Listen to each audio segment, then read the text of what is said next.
You people should see now. See, this is my tomato that I put inside my freezer.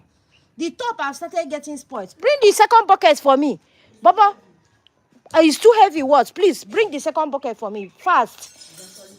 Bring it for me. Biko, you and your brother should carry it together. Oh, Chidi, bring gas for me down. Okay, see what I'm doing now. I'm going to try to salvage this thing. I will wash it again.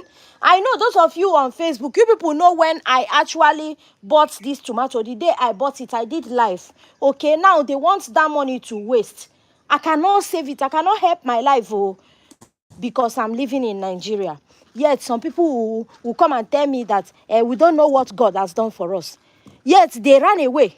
They went abroad. But yet we don't know what God has done for us. Every person should just be grateful wherever he finds himself. And if you're not happy where you are, you look for a better place where you